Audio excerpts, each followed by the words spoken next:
త్రేనుపు అనేది ఒక రకమైన వింత శబ్దం. ఇది నోటి నుండి వాయువు విడుదల అవటం వలన వస్తుంది. గాలిని మింగడం ద్వారా త్రేనుపు కలుగుతుంది. కడుపు అన్నవాహిక మరియు నోటి ద్వారా పైకి మోపడం ద్వారా గ్యాస్ ను తొలగిస్తుంది. అసలు ఈ త్రేన్పు ఎందుకు వస్తుంది? ఇది రావడం వల్ల ఏమైనా నష్టాలున్నాయా? తదితర విషయాలు ఇప్పుడు తెలుసుకుందాం.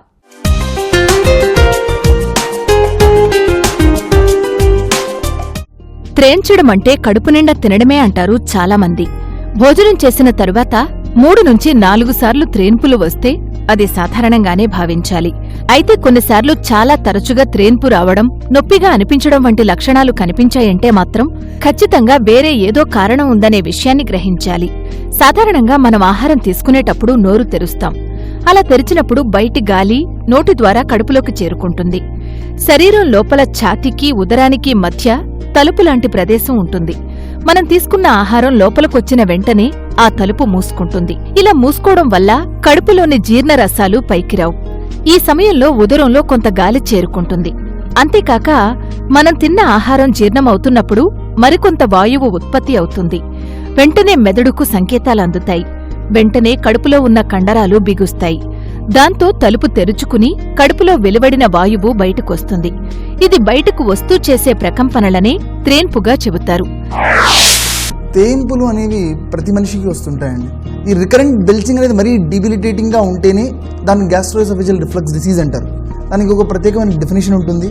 మామూలుగా మనం తినే ఫుడ్ ఓరల్ క్యావిటీ ద్వారా ఈసోఫేగస్కి వెళ్ళి అక్కడి నుంచి స్టమక్కి వెళ్తుంది. ఆ మధ్యలో లోయర్ ఈసోఫేజియల్ స్పింక్టర్ అనేది ఉంటుంది. సో ఈ ఫుడ్ కంటెంట్తో పాటు స్టమక్లో ప్రొడ్యూస్ అయ్యే యాసిడ్, దాంట్లో ఉన్న కొన్ని ఎంజైమ్స్ కూడా ఈసోఫేగస్లో ట్రాన్సియంట్గా రిఫ్లక్స్ అవుతూ ఉంటాయి. సో ఇలా వచ్చినప్పుడు మనకి చెస్ట్ డిస్కంఫర్ట్, బెల్చింగ్, రీగర్జిటేషన్ ఇలాంటి సింటమ్స్ వస్తాయి. రీగర్జిటేషన్ అంటే వెనక్కి వచ్చినట్టుగా వాళ్ళకు అనిపిస్తుంది, తిన్న ఫుడ్ కానీ లోపల ఉన్న మెటీరియల్ కానీ. బెల్చింగ్ అంటే తేంపులు. So recurrent belching, chest pain, regurgitation, దాన్ని హార్ట్ బర్న్ అని అంటారు. సో ఇవన్నీ కూడా ఈ జీఈఆర్డి అనే ఒక రోగం యొక్క లక్షణాలు.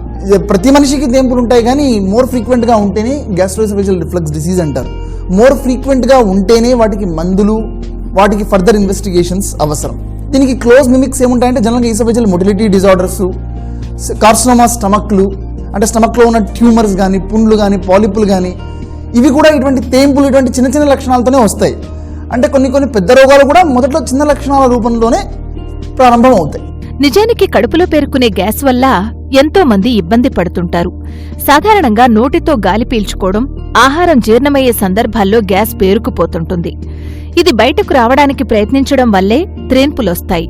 కానీ కొన్ని మార్లు ఈ గ్యాస్ జీర్ణాశయం పేగుల్లోనే ఉండిపోయి కడుపుబ్బరం, నొప్పికి దారితీస్తాయి. త్రేన్పులు రావడానికి అనేక కారణాలుంటాయి. తీసుకునే ఆహారం దగ్గర్నుంచి ఒత్తిడి వరకు ఎన్నో కారణాలు త్రేన్పుల్ని ప్రభావితం చేస్తాయి. కొవ్వు పదార్థాలు తినడం కడుపు ఉబ్బరానికి దోహదం చేస్తుంది. జీర్ణాశయం నుంచి ఆహారం త్వరగా పేగుల్లోకి వెళ్లకుండా కొవ్వు అడ్డుకుంటుంది. దీనివల్ల కడుపు నిండుగా అనిపిస్తుంది. ధూమపానం, మద్యపానం, జీర్ణకోశంలో ఇన్ఫెక్షన్, ఇరిటబుల్ బowel సిండ్రోమ్ కూడా కడుపు ఉబ్బరానికి కారణమవుతాయి. ఎక్కువగా పిండి పదార్థాలు తీసుకోవడం వల్ల కూడా కడుపులో గ్యాస్ పేరుకుపోతుంది. కేవలం యంగ్ పేషెంట్ మాత్రమే అయితే, అప్పుడప్పుడు మాత్రమే ఇబ్బంది వస్తే కేవలం మందులు వాడి చూస్తే సరిపోతుంది. అయితే ఈ మందులతో పాటు కొంచెం dietary and life style modifications అనే అవసరం ఇటువంటి పేషెంట్స్కి చాలా అవసరం. డయటరీ మోడిఫికేషన్స్ అంటే మెయిన్గా ఏంటి అంటే వీలైనంత వరకు బయట తిండి తినకపోవడం, fat and oil containing foods బాగా తగ్గించడం. ఇవి ఏం చేస్తాయంటే గ్యాస్ట్రిక్ మొటిలిటీని తగ్గించి కొంచెం రిఫ్లక్స్ అనే టెండెన్సీకి కారణమయ్యి సిమ్టమ్స్కి దారి తీస్తుంది అనమాట. So fat, oil containing foods బాగా తగ్గించాలి. ఇటువంటి సిమ్టమ్స్ ఎక్కువ ఉన్న వాళ్ళకు టీ కూడా అవాయిడ్ చేయమని, కొన్నాళ్ల పాటు కనీసం అవాయిడ్ చేయమని సలహా ఇస్తూ ఉంటాం. ఇక లైఫ్ స్టైల్ అంటే regular exercise helps in reduction of this symptoms.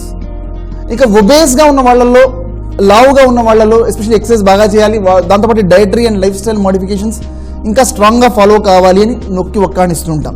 So ఇవన్నీ చేస్తే జనరల్గా సిమ్టమ్స్ తగ్గిపోతాయి. అప్పుడప్పుడు మాత్రమే ఇబ్బంది వస్తే, ఇంకా వేరే అలారం సిమ్టమ్స్ ఇందాక చెప్పినవి ఏవీ లేకపోతే ఒక ప్రోటాన్ పంప్ ఇన్హిబిటర్ అంటే పాంటోప్రజోల్ కానీ, రాబిప్రజోల్ కానీ కామన్గా చాలామంది జనాలు వాడుతుంటారు.